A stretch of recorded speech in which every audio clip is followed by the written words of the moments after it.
Assalamualaikum warahmatullahi wabarakatuh. Waalaikumsalam warahmatullahi wabarakatuh. Perkenalkan, kami dari kelompok 2. Di sini saya akan membahas tentang pembelajaran bahasa Indonesia kelas 4 semester 2. Perkenalkan, nama saya Nurul Alisa Putri dan teman saya Sylvia Rizky Effendi. Baiklah, langsung saja. Materi pertama akan disampaikan oleh Kak Siti. Yang pertama ada tujuan pembelajaran. Kita bisa meningkatkan literasi, mengembangkan kemampuan membaca, menulis, menyimak, dan berbicara dengan baik. Pembelajaran bermakna. Pembelajaran yang kontekstual dan bermakna sesuai kehidupan sehari-hari siswa. Nilai karakter, menanamkan kerjasama, kejujuran, rasa syukur, dan berpikir kritis. Di bab kelima kita belajar bertukar atau membayar. Barter. Barter adalah cara bertukar barang tanpa menggunakan uang. Pada zaman dahulu, orang-orang melakukan barter untuk mendapatkan barang yang mereka butuhkan. Contohnya, barter dalam kehidupan sehari-hari yaitu menukar sayur dengan ikan. Yang kedua, menukar mainan dengan buku. Yang ketiga, menukar buah dengan telur. Barter adalah cara lama bertransaksi sebelum uang ditemukan. Sekarang kita menggunakan uang untuk membeli barang.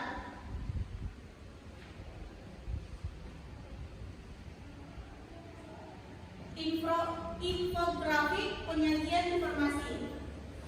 Infografik adalah cara penyajian informasi menggunakan gambar, simbol, warna, dan teks singkat agar mudah dipahami. Contoh infografik yaitu tentang cara barter atau langkah menabung. Manfaatnya bisa membantu memahami pelajaran lebih cepat dan menyenangkan. Ayo menabung dan cara penulisan nilai uang. Pentingnya menabung. Yang pertama, menabung sejak kecil melatih disiplin. Yang kedua, uang tabungan untuk kebutuhan masa depan. Yang ketiga, belajar menghargai nilai uang. Yang terakhir, membiasakan hidup hemat dan bijak. Cara menulis uang, gunakan simbol Rp di depan angka. Yang kedua, ini sebagai pemisah ribuan. Contohnya ada di depan yaitu Rp 10.000. Bisa kita lihat sendiri. Berikut ada beberapa cara menabung di bank. Yang pertama, buka rekening tabungan. Yang kedua, setor uang ke rekening. Yang ketiga, catat setiap transaksi. Yang keempat, ambil buku tabungan. Dan yang terakhir, menabung secara teratur. Struktur teks pengalaman. Pembukaan, pengenalan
Yang kedua contohnya anak Merapi. Anak Merapi adalah cerita tentang kehidupan anak-anak yang tinggal di lereng Gunung Merapi. Mereka hidup berdampingan dengan gunung berapi aktif dan belajar menghargai alam. Nilai kehidupan dari cerita tersebut ada 4. Yang pertama, keberanian menghadapi tantangan alam. Yang kedua, kecintaan terhadap lingkungan sekitar. Yang ketiga, semangat pantang menyerah. Dan yang terakhir, kebersamaan dan gotong royong warga desa. Selanjutnya ada Gunung Berapi. Gunung berapi adalah lubang di kerak bumi, tempat keluarnya magma dari dalam bumi. Bagian-bagian gunung berapi ada 4. Yang pertama ada kawah atau lubang di puncak gunung. Yang kedua magma, bantuan cair panas di dalam bumi. Yang ketiga lava, magma yang dikeluarkan ke permukaan. Dan yang terakhir abu vulkanik, partikel halus dari letusan. Di sini ada kita tentang menulis majas metafora. Ada yang tahu itu apa majas metafora? Tidak tahu. Majas metafora adalah perbandingan langsung tanpa menggunakan kata pembanding seperti bagai atau bagaikan. Contoh, dia adalah bintang kelas. Yang kedua, ayah adalah tulang punggung keluarga. Yang ketiga, kakakku bunga desa. Struktur cerita awal atau pembuka, memperkenalkan tokoh, latar tempat dan waktu, serta awal permasalahan cerita. Yang kedua, tengah atau pengembangan konflik, menjelaskan peristiwa penting dan membangun klimaks cerita.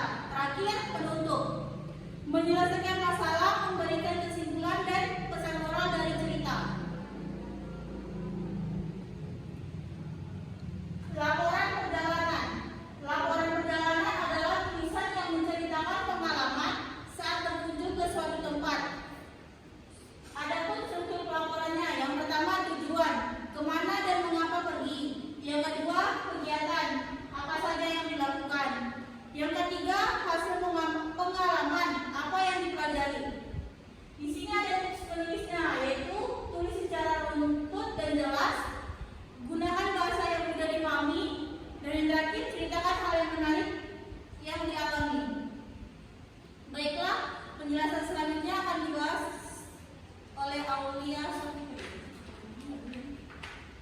Yaitu asal usul. Kita akan mempelajari tentang mengenal asal usul keluarga dan leluhur kita. Asal usul keluarga yaitu setiap keluarga memiliki cerita asal usul yang unik dan berharga. Asal usul keluarga menceritakan bagaimana keluarga kita terbentuk dan dari mana nenek moyang kita berasal serta perjalanan hidup mereka. Dan ada cara menghargai sejarah keluarga, yaitu seperti membantu kita mengenali diri, membantu menumbuhkan bersyukur, memperkuat ikatan antara anggota keluarga. Nah, pohon keluarga adalah cara menarik untuk mencatat silsilah keluarga dan dari generasi ke generasi. Dan juga ada kerjasama yang baik.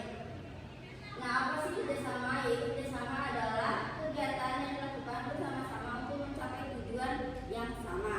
Contohnya seperti kita bikin kelas, membuat praktek kelompok dan gotong royong membersihkan lingkungan. Adapun manfaat kerjasama yaitu kerjaan menjadi lebih ringan, mempererat persahabatan dan juga mencapai tujuan yang bersama dengan mudah dan juga melatih tanggung jawab. Dan juga ada konjungsi. Nah, konjungsi ini adalah kalimat penghubung, kata penghubung. Contohnya dan, serta, atau, dan juga karena, dan juga tetapi. Contoh dan itu seperti kita menggabungkan kata. Contohnya Ani dan Budi. Yang kedua ada serta, yaitu menambahkan buku serta pensil. Dan juga ada atau, yaitu pilihan merah atau biru. Ada karena, yaitu sebab, lapar karena belum makan.